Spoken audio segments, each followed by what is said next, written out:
everyone! In this video, I'm going to show what it might look like on a more busy homeschool day. Usually on Mondays, it's our most busy day because we just had our weekend break, and so we're usually and hopefully more refreshed enough to do the bulk of work at the start of the week. At the start of the day, my sons usually play for a couple of hours, and so I'll just have that time to get some things done and also have time for myself. So the first thing I do usually is I make my husband's lunch. So here I'm just making a sandwich.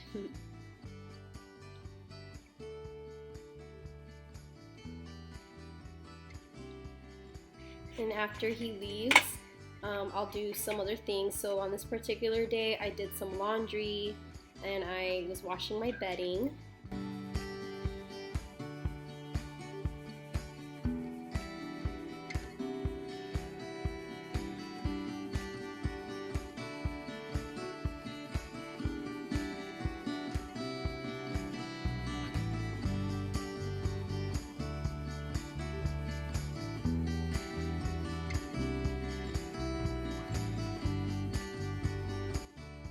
I then get dressed and ready for the day.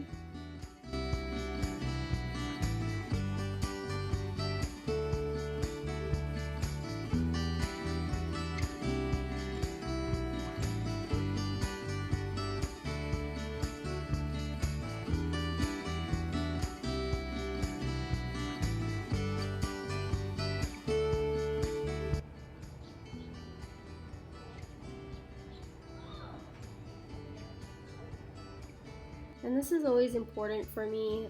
I try to do this every day in the morning. I try to make some time for myself to read, and a big part of that is trying to get outside for some sun and fresh air. I just find that this really helps me to be in a more positive mood for the day. If I don't get to do this, I feel like I'm more irritable. So I don't know, I feel like it's a subconscious thing where if I can give to myself, then I can more willingly give to others. So I really try to do this every morning. Like this. See? Hold it. Yeah. Good job. Whoa! Whoa, next one. Next one? Yeah. A little harder. Yeah. Yeah. Just one more. One more. Nice. Here I'm making breakfast with my little helper, and today I'm making them some egg burritos, something simple.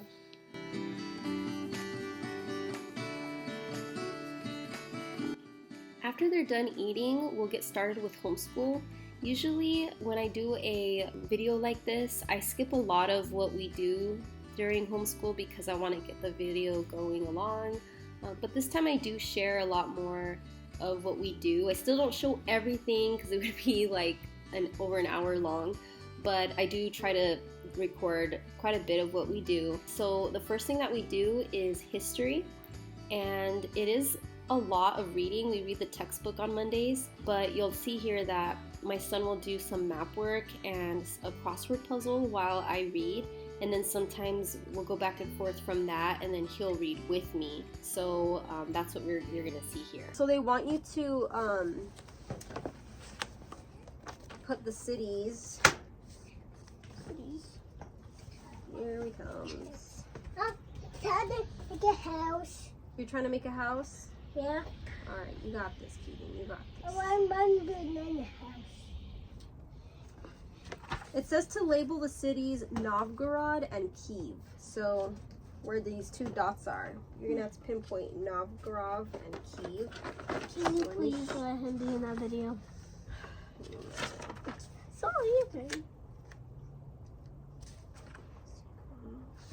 I'm trying to find a map where you can see. Oh, here it is. Look. You see where Novgorod is and Kiev? Look at your map. Look at it upright so you can compare them. Turn your book over. Turn your book so you can see it matching this map. Here. Okay, so which one is Novgorod? Which dot? The one on top, okay. Here. All right, so that's where you're gonna put Novgorod, and you can write it. You can start writing it here, and it can pass, when you write, you can pass this line. It's okay. Wait, it passed too. Yeah, exactly, see? That's okay. Novgorod. Oh, I said it wrong. Novgorod. Novgorod. So here's how you spell it. Right here. You see this right here? Novgorod and Kyiv. So that's what you can use to spell it.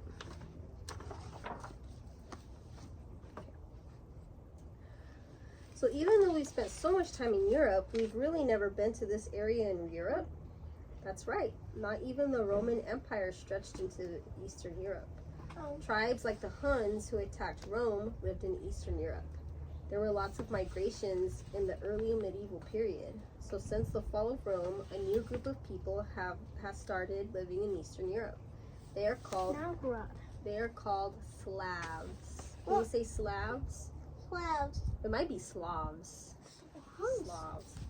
Even though all of the Slavs shared a similar, we'll go to the next city. Kyiv. It's right there. Here? They were divided into a bunch of smaller tribes and were spread out over a pretty large area in Eastern Europe. Like the Franks before Clovis. Yep. I'm done. Except, okay, so now color it in. Just like this. Look. Purple? Whatever color. It said whatever color. I brought only a few crayons for you, so choose between these. Obviously. And then just color around the words. Whoa, this is what I was trying to. This is like Jevin's color. No, Indigo's Jevin's color. The Slavs are never going to become united. The Slavs built simple boats and sailed along the rivers of Eastern Europe looking for new lands. Is this part of it? You gotta color in the lines. Yes, that is part of it. They mostly started living in the parts of Europe that were left uninhabited after all the migrations around the fall of Rome. Sometimes entire towns had been abandoned and the Slavs just moved in. Some Slavs traveled further south and successfully invaded parts of the Byzantine Empire. I need help. You need help? Oh dear. Alright, I'll be right back. Right, Maverick, I'm gonna keep reading. Okay, I'm done. Good. Ooh, here's a word search, but it's like a diamond. Cool. You can do that while I read. If you'd like. Unless you're ready to read with me. Ready to read? Maverick, they're always the same length. Are you ready to read? Yeah. Okay. Where are you? I'm right here. Some Slavs turned further south and successfully invaded parts of the Byzantine Empire. The Slavs lived in simple villages with dug-out homes and thatched roofs. They didn't have chieftains or kings, but instead ran their tribes democratically. Cool. Democracy Democracy is a really advanced form of government. That's what we think today. In the Middle Ages, their Byzantine and European neighbors thought they were uncivilized because they didn't have kings. Ugh. Jeez. What? It's strange just how much definition of civilized has changed throughout history. The Slavs weren't the only ones expanding through Eastern Europe at this time. Eastern Europe has many large rivers that connect with each other, making trade along rivers easy. So that's how the Vikings fit into today's snapshot? Yes, the Vikings discovered these rivers and used them to travel all the way down to the Black Sea, where they traded with both Byzantine and Muslim merchants. The Byzantine and Islamic empires were by far the largest and richest in the Western world at this time. Trade with these empires brought a lot of riches into Eastern Europe and Scandinavia. What did the Vikings have to offer that the Byzantines and Muslims are interested in? The Viking traders brought items such as furs, amber, timber, and iron to trade with, and returned home with items like silver, coins, fabrics, and spices. Another major thing the Vikings traded in with was slaves. But why does it have the same map? Because it's similar, it's the same area. This is Eastern Europe. So earlier we were talking about Francia, and then we were talking about the Vikings were along here and like this part of Europe. Now we're talking about this here. See how this was colored in right here? Orange? And here. So we're talking about the same area but more east. So let me see something. Are you gonna keep reading? Well. Slavery has existed since the very beginning of civilization. Slavery provided essential labor in growing civilizations. Slavery is a terrible thing, and unfortunately, it has been a pretty constant part of human history. But I thought Cyrus the Great got rid of slavery a long time ago. Cyrus did get rid of slavery in ancient Persia, but that was quite an unusual decision. Slavery was common in ancient Mesopotamia, Egypt, Greece, and Rome. The medieval world was no different. Slavery was an essential part of both the Byzantine and Islamic empires. Why? As the world got more advanced and more technology was invented, surely there would be less need for slavery.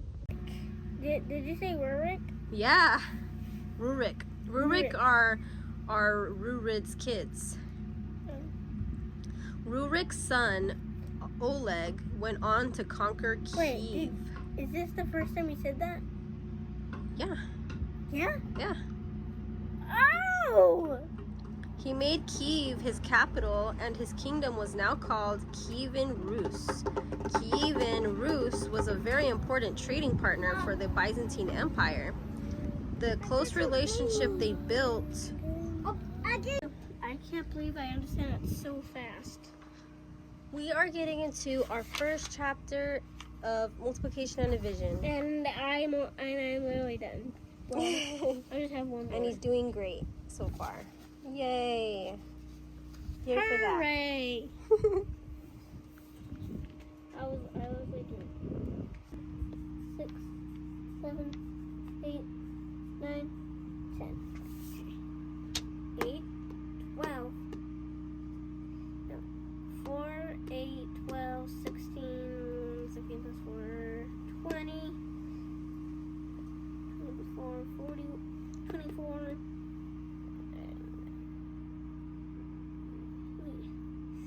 You're right. You're right.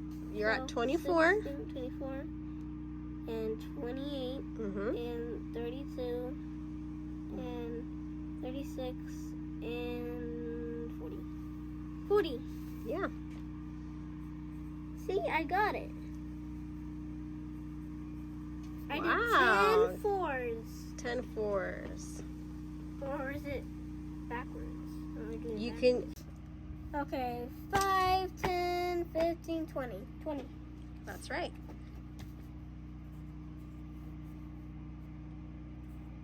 This is like too easy. Okay, so I now don't know there's 2 groups. I did not think I was going to do that fast. Okay. And each group has 8. I'm going to do 2 8s. Yeah. 8 plus 8 is 16. Yep. That's right. No. That's Yeah, it. It Yeah. is. Oop. I just did a 0. That was a small 6. Baby, you gotta... Yeah, I'm doing Okay.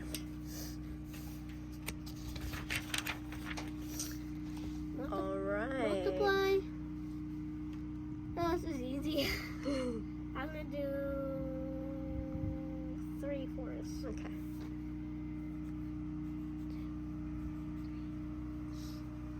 4 plus 4 is 8. And 6, no. 12. Yes. 12. Yes! And you can, and again, just so you know, if you did the other way around and you did 3, 3, 3, 3, it would come out to the same answer. So that's kind of like addition and subtraction, but Exactly. It is. it's like it. It's just grouping them now. Yeah. Okay, Like so that's 3 groups. That's 3 groups. That's 3 groups. That's 3 groups because they're together. so now 3 6s. Yeah. I was literally gonna say 3 6s. 6 plus 6 is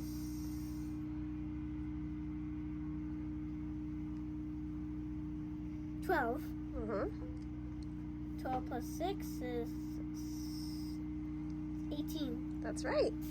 So 18. It's like addition, but it's like doing 4. Like, it's just times. It's just an extra step. Times is like addition, but it's like. Exactly. And you're going to find out later that division is similar to subtraction. Yeah, but it's harder than. It's a little harder, yes. It's a little harder than this. Yes. Okay, so now let's do the next one. 2 groups of 9. Mine's 2 9s. always hard. Okay. 2 9s. Okay. 9 plus 9. That's 18. Yes. Ooh. 2 6s. 12. Good. I did good. I did good too. Yep. You wrote it neatly. 15. Yeah, you did that one fast. Okay, so these are your new words. Huh? You want to read them all? Catch. Catch? Oh, am I on the wrong one? What lesson? 11? Yeah. I'm on the wrong one. I don't know how that happened. Okay, go ahead and read them. Smile, skip, break, frost, pat, price, plant, drive, glad, claw, snake, score, stand, truck, crack, blend. Okay, so the common phonics rule this week is in a consonant blend, you do say and blend each letter. In S blends, S is the first letter of the blend. In R blends and Al blends, R and Al are the second letters. So S R S L. I'm gonna make those sounds. SRSL? No? Oh no, never mind. There's just other blends. So we're doing consonant blends basically this week. So your first group, you're gonna write words with the initial S blend, which means the word is gonna start with an S blend. So the blend is SM, right? Sm. And why is it like I could barely read it? It's so light. Can you do it a little darker?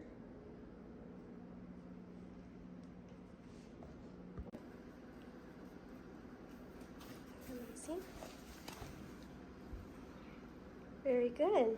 Can I do it all? Yeah. Okay, so let's just say it again for the video, but just realizing this is so similar to Spanish. Unas, Duo. dos, tres, Tres. cuatro, Quatro. cinco, Quinque. cinque. All right, very good. All right, go ahead and write it then. What is it? Yeah. Mihi. You forgot an I. Here? If you could fit it. He. Mihi. No. Momentous? Why do you keep writing M's for N's? Momentous? Momentous? I don't know why.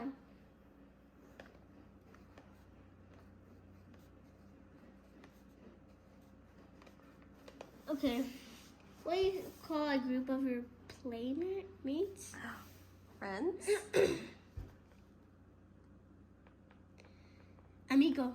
No, amiga. Close. Amigo. I don't even remember. Amigo. Let me see. Practical. Okay, so Amigas. plural. Amiki. Amiki. Okay, amiki. Amiki. Okay, amiki.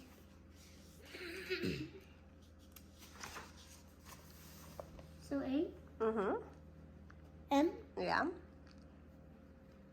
I-C-I. I-C-I.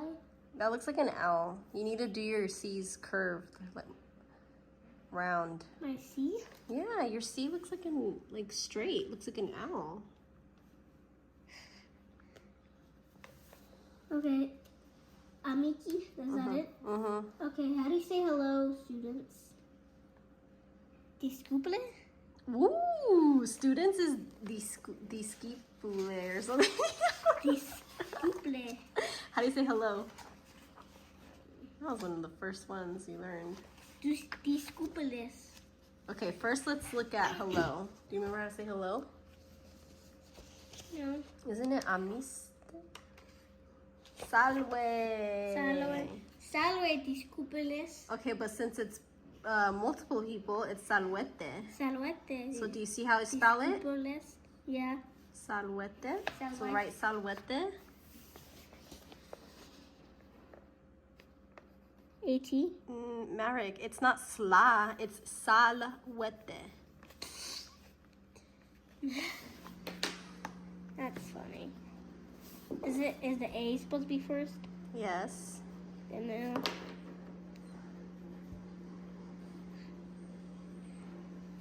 Okay.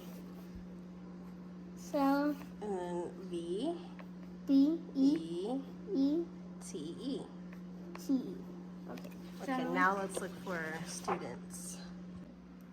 Discipuli. Discipuli. Discipules. Discipuli. Discipuli. Okay.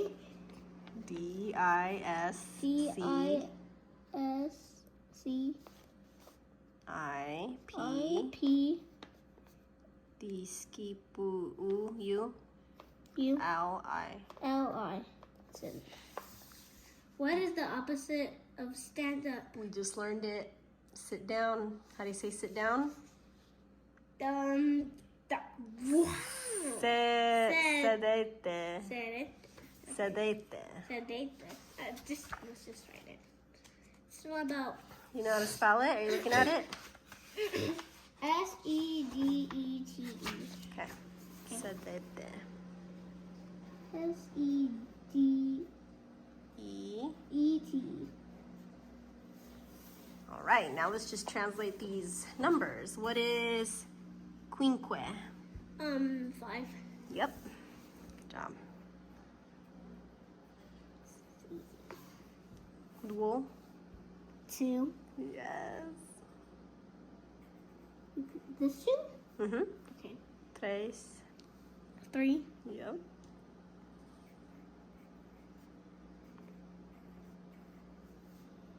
I can't see.